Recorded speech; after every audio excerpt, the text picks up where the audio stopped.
Here's another one that I spotted, actually. So Pfizer, there's one document. It's an FDA document from the decision to, they held a meeting to authorize it for 5 to 11-year-olds in October 2021. And there's a record, this is the only document I found it in, of a very serious adverse event. A 15-year-old boy who turned 16, and so he had the opportunity, he was in the placebo group, he had the opportunity to take the treatment. It's called crossover to the open label.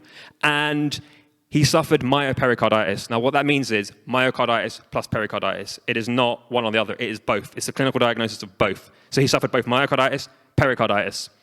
He was followed by a cardiologist and seen for follow-up 2 months after vaccination. At the time, the cardiologist recommended limited activity. It was not resolved quickly. It was not resolved within 2 days. The best we can say is, technically, resolved with sequelae, resolved with ongoing symptoms, ongoing impact to his life.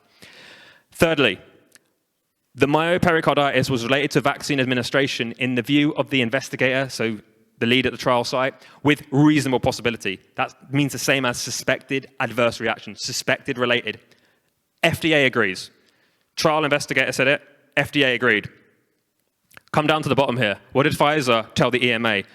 EMA put out a report on myocarditis and pericarditis December 2021, so a couple months later. They asked for all the cases. There was only 3 in the treatment group they gave. They didn't give Augusto's case. Nope, that wasn't there. And look at how they wrote this case up. They said it was myocarditis. That's not the same thing. They said it was resolved 2 days later. That's not resolved. That's resolved with sequelae at best. They said it was not related to treatment. Well, that's the investigator.